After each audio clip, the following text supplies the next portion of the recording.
10 Nintendo Switch 2 eShop games worth buying. And yes, that glide was incredibly smooth. I'm surprised how well that worked. There are quite literally hundreds, if not thousands, of great games on the eShop. A lot of these games didn't even get featured in a direct presentation or even a tweet from Miyamoto. They just got left and hung out to dry in the eShop, buried in a sea of shovelware and Luigi content. And that's where I come in. I dived into the eShop, I found the best ones, I played them, and now I'm gonna review them, and I'm gonna show you the best ones worth buying. But I feel like there's a bit of an elephant in the room. Games have been releasing on the Switch ecosystem every single day, but barely any of them have had that Switch 2 specific logo or banner. Every other game on the eShop and all of the games in this video, while I did play and I am reviewing the Switch 2 version of them, you can also get them on Switch 1. I'll let you know if one is ever not playable on Switch 1, but that's none of the games in this video. All right, now we got that out of the way. Let's talk about the first game, which has been playing behind me this whole time. Or should I say Liz the Lass has been playing it behind me this whole time. And that game is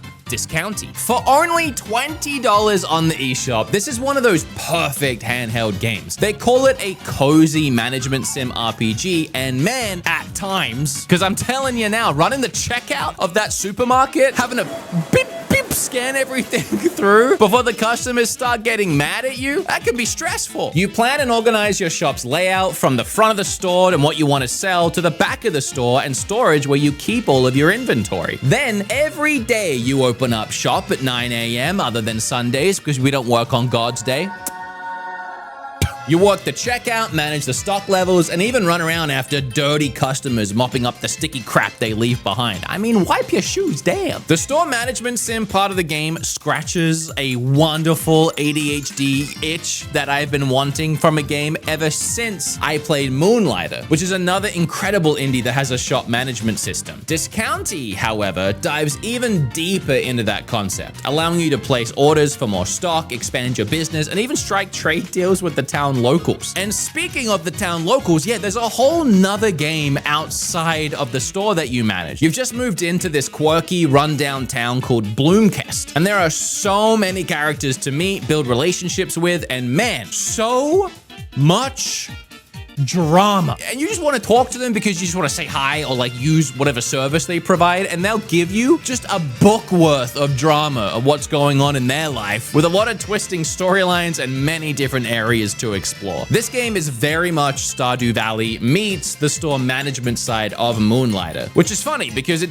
does really give off that vibe of both of those games, but both of those games have combat and this game doesn't. This game is purely focused on the relationship building and the management of the store, but it's that same level of addictiveness that I get from both of those games. You know, the thing about these eShop videos is that they're like a box of chocolates. You never know what you're gonna get. Or in this case, it's like a box of Japanese snacks. Tokyo Treat and Sakurako, who's finally back. And I dropped the Sakurako box. It'll be fine. It made it all the way from Japan. I've prepared latte. Sakurako is the perfect box to enjoy with a hot tea or a hot coffee. Tokyo Treat and Sakurako are both monthly Japanese snack subscription boxes. We're gonna start with Tokyo Treat. Okay, here we have the snack guide. So this will tell you everything you need to know about every snack, the dietary information. I don't know where to begin. I see the potato chips, Pokemon, something. I have no idea what flavor that is, but it's good. Oh, the little Jello shot packs. Always a pot of noodles. Oh, taro.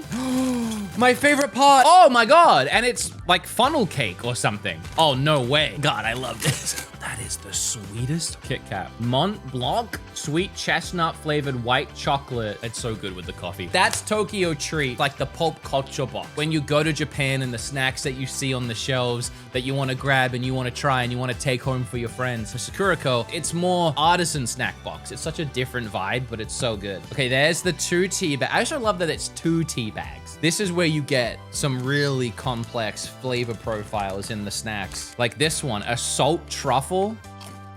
Oh, crunchy cream cheese in the middle almost. I've never had anything like it. That's awesome. Oh, also this box, it always has a little like dishware. Oh, no way. That is so cool. Wait, is this like pancake with pudding and syrup in the middle? Oh my God. We don't even have to do the rest of the video. I can just sit. This could be the video. Celebrate Tsukimi and experience Japan's moon viewing tradition from anywhere in the world with this month's Tokyo Treat and Sakurako boxes. So whether you're craving some Japanese snacks or you want to try them for the first time, you can use my code BeatEmUps to get $5 off your first box.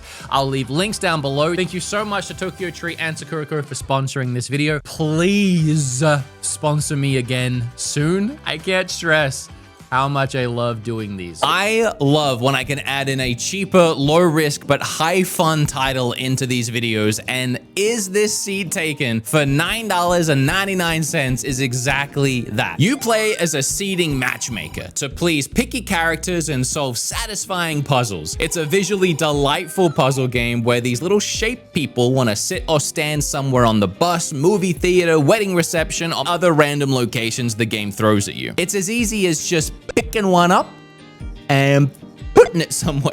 The tricky part is they all have very specific wants and needs for where they go. Someone might want a window seat, or they might get sick at the front of the bus, or they might smell horrible, which can bother people around them because, yeah, got sticky feet customers in the last one. You got stinky bus people in this one. Take a shower. Or they might want to be near the movie screen or next to someone eating popcorn so they can steal some, or they might just want to sit next to their friends or their parents. There are tons of unique character traits, and you gotta work around all of them to complete the arrangement. Sometimes there's multiple solutions, while harder puzzles feel more like you need to find the perfect single solution to keep everyone happy. But my favorite part about the game is that there's no timers or leaderboards. You can take all the time you need to figure out where everyone should go, and that makes this game feel very cozy and warm to play. You aren't competing with anyone, you're just solving a puzzle. Look, I'm gonna throw a wacky one at you. It's a demo. You'll understand why.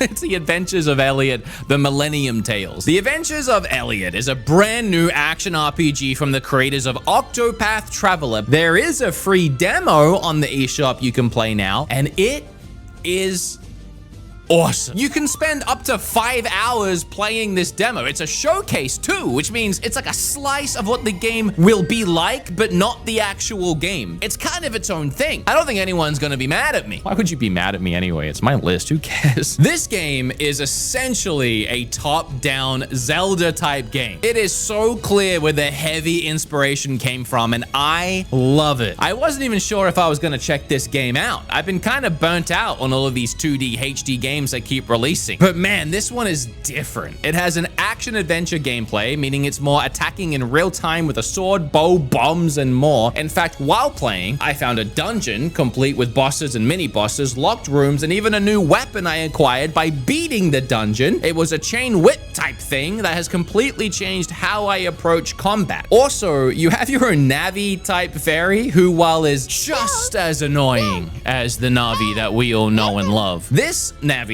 can actually be far more useful though. She can push behind you to give you an insane speed boost, or you have full control over her at all times. So if you just move her with the right stick, you can teleport to her in an instant. I'm sure there are tons of other weapons, abilities, and more planned for the full release. And the game has full voice acting, fun, fast-paced combat, great exploration. It's perfect for any old school classic Zelda fans that wants to play something similar but new. Speaking of games that have a demo and are also very cheap, and Roger, this one here, you see that guy? It's only $5. That's like less than the price of a cup of coffee, because cups of coffee are way too expensive now. Why is it Starbucks is charging like $6 for a latte? That doesn't make any sense. This game's cheaper than coffee. It's a sort of trippy point-and-click head trip game that aims to mess with your mind and make you feel a little uncomfortable.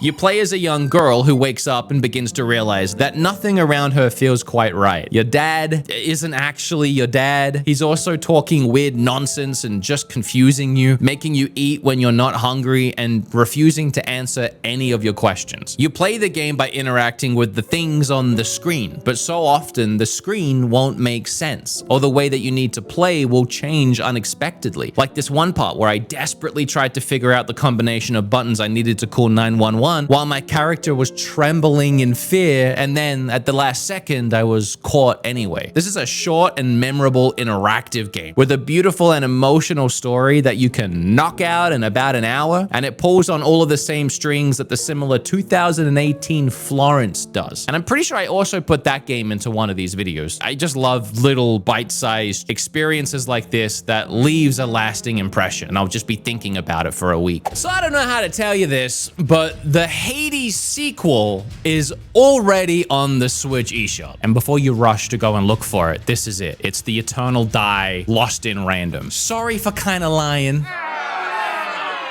If you're a fan of Hades, you're gonna love this. It's a roguelike played in isometric perspective and is obviously inspired by Hades with its own twists. And it plays like they didn't want to mess with what made Hades great. Pixel perfect combat, a dash that evades damage, and multiple unlockable weapon types to choose from. Everything about the gameplay will feel familiar, even down to the timing of enemy attacks, the visual cues they give before attacking, and even the way you communicate with all the strange characters around the world. But they've added their own really unique and interesting twists into the gameplay. In the Eternal Die, you have one attack button for your weapon, which you can also hold down for a second ability like a charge attack, but you can also throw a die block. The die attack has varying effects based on the roll, and those effects can be enhanced by acquiring relics. Speaking of the relics, those are essentially the boons of this game, and they work differently too. When you find one, you are given a grid to place them on. You can only hold so many, and their placement matters, as if you can line up 3 or more of the same color, you'll get a boost to the corresponding stat. And then after each run, you can permanently upgrade your abilities in many ways, unlock and upgrade your weapons in multiple tiers of abilities. If you like Hades, you kind of know what to expect here, but trust me when I say there's enough twists and turns to keep you excited along the way. Yeah, there's a new Ninja Gaiden, and it's developed by the same people that developed Blasphemous and published by the same people that published all of these. There's no way it could be bad. Looking like a 16-bit pixel art classic, kicked up to 11 and brutal nostalgia-filled gameplay that blows even your mom out of the water.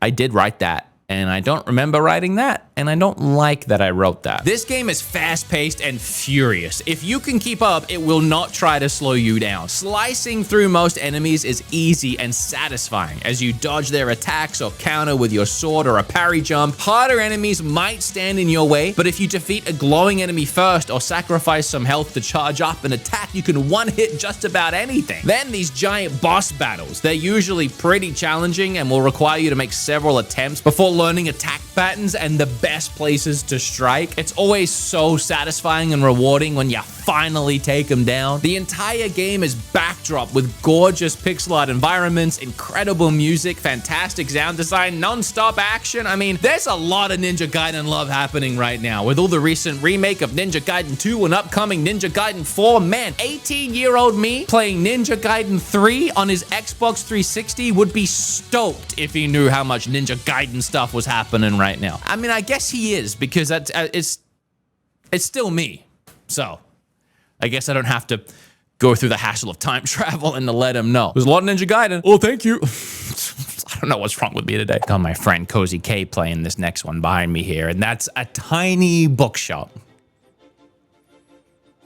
It took me so long to walk to the camera after I finished saying tiny bookshop. In tiny bookshop, you leave everything behind to open a surprise, a tiny bookshop. But this tiny bookshop doesn't play the same way as the mega supermarket in Discounty. Here, you buy bundles of books for your store and you arrange them based on however you want. I do it by genre. The amount of each genre you stock will depend on where you plan to open up shop, because some customers near the shoreline might have different tastes to the ones near the coffee shop. Then, when you're ready, you open up shop and the customers will come and go on their own. It comes down to percentage chances on if and how many books they decide to buy. And you can do things to boost those chances, like plastering your store with plants or lighting some spooky candles. Each item has an effect on your customers and can introduce new mechanics. A lot of this part of the game is played on autopilot, but every now and then a customer might want your recommendation on a book, and this is the best part because you actually have to thoughtfully give a recommendation to somebody asking for one, and you gotta get it right. It's a sort of a puzzle game in a way. They'll tell you what kind of book they're looking for as far as what genre, or if they have a historical setting in mind. Then you have to actually recommend one, and it's not always as easy as you might think, because the gameplay mechanic here actually has a lot of depth, mostly because the book selection you have before you is vast, spanning hundreds of titles, and they are also real books. In my time playing, I found Dune, The Raven, Scott Pilgrim, and even Death Note. There's a ton of manga, pop culture, classics, which is fantastic because in a lot of cases, it actually makes recommending certain books or reads easier because I've actually read them. Or at the very least, I know what they're about. Like Dune, I've never read Dune, but I've seen the movie. But for true book lovers, I mean, this one is just a dream come true.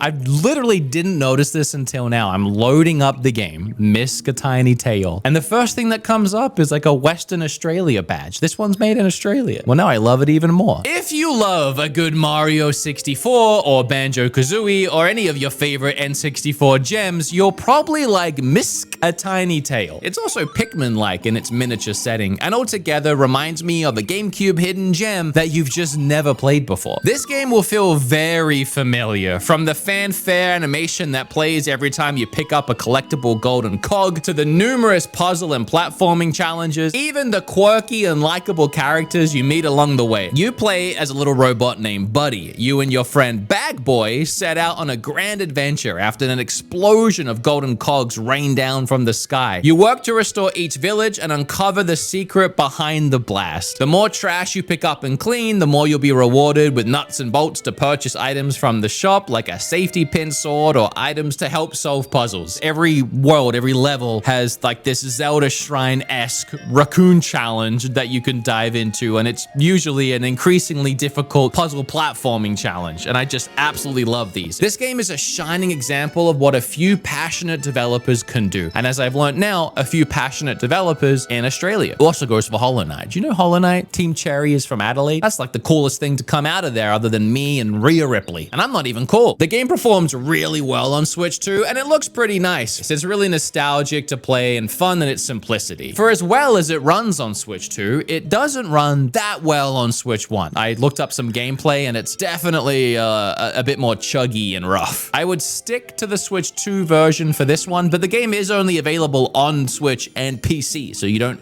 have many options if you don't have a Switch 2. PipiStrello and the Cursed Yo-Yo is a great example of why sometimes those indie directs can be confusing. This game was released in May, and it's awesome, and it was never in any kind of direct or indie world or anything. People say there aren't any cool looking indies anymore. They drop all the time. You just gotta keep checking the eShop or hitting subscribe and follow on my videos to be notified when I upload these, and then you'll find out that way. This game is fantastic in literally almost every way. The writing, which is so full of personality and humor, even down to how they animate the text on the screen to emphasize what the characters are saying, giving each character such depth, personality, and a ton of humor. Ricocheting your yo-yo off of walls and corners to hit enemies, grab batteries and items, hit levers, solve puzzles, traverse levels, and each time you think you've learned the basics, the game will throw a new mechanic at you for you to play around with that completely reshapes the gameplay in both combat and puzzling. Also, the soundtrack is insane. There's a huge city to explore, split into 4 districts with over 1,000 screens of challenges and secrets. There's also over 40 badges that change and enhance your abilities, as well as 20 passive upgrades you can get through the Loan Shark, and this is a cool upgrade system where you need to sign a contract, which then puts you into debt while you play. And until you pay off that debt, you'll be hit with a debuff, and you can't just pay with the money you already have. The Loan Shark takes a cut of all the income you make until it's paid off. And not only is it a really cool mechanic, it's also a great life lesson for anybody that hasn't learned what taxes are like yet. Without giving too much away about the story, you need to infiltrate the businesses of 4 crime bosses, fighting through their labyrinth buildings, solving puzzles along the way. And you can do the missions in any order that you want to. It's the kind of game where it's rewarding to just experiment and try things with no real pushback or negative side to trying. Hours of gameplay here for 20 bucks. It's just a steal. Now, I told you that this video was 10 eShop games worth buying, but what if I lied?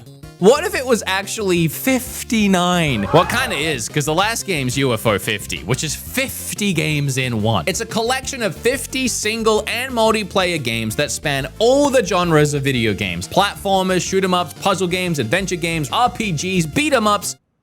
Hey, that's me. What makes this concept special is that all of these games look like they could have existed on the NES. When I bought this game initially, I wasn't sure about UFO 50, so I messaged my friend Bob, who loves this game, and asked him what made it so good. And he texted me back, and I'm gonna read exactly what he wrote because I like the way he worded it, and it made me appreciate the game more. What makes this concept special is that all of these games look like they could have existed on the NES, with really interesting ideas that, again, could have been possible on that system, but no one had thought of it at the time. They even have characters that cross over between games, and they have sequels that seem more advanced than the previous game. Yeah, most of the games are kind of bad, but bad in the old NES game sort of way, which is kind of wonderful. It's more about just how many different games with vastly different mechanics they packed in here. But there are some actual bangers as well. Mortal, Velgress, Rail Heist, Campanella 2, Fist Hill, and Pilot Quest are just some of my favorites, and I did play all of those and they were all good. But where this game really opened up to me was when I took it to Kim. She loves the NES. She grew up playing it with her granddad, and she has so many great memories of the system. And she loved this entire concept. Dusting off a game, trying it out for a few minutes, and then just moving on. Even if she liked the game, she would want to move on just because she was excited to try the next new thing. Her favorite was Koala Block, as she's into a good puzzle game, and this one had a unique concept of pushing blocks, but only if the one next to it was a descending number. But ultimately, after bouncing around games for a while, she landed on Night Manor, a thrilling point-and-click adventure game, which reminded me of my favorite NES game, Maniac Mansion, which she also made me this pillow. We played that game for a couple hours, and we just really enjoyed it. And that is 59 games worth buying? Well, it was 10. Well, it was 9 in a demo. I'll leave the game names down below in the description, as well as links to their pages on the eShop if you want to check them out. I'd love to know, out of the games in the list, have you played any? What did you think of it? Which games in the list are you going to grab now that you've seen them? Or what eShop games have I missed? I mean, you obviously would have to go back through a lot of videos to make sure I have missed it, but if it released recently and it wasn't in this video, it's probably a pretty safe bet that I did miss it. But if you did like the video, how about you actually like the video and subscribe, hit the bell. I mean, the video is over. You can get out of here. Bye. See you later.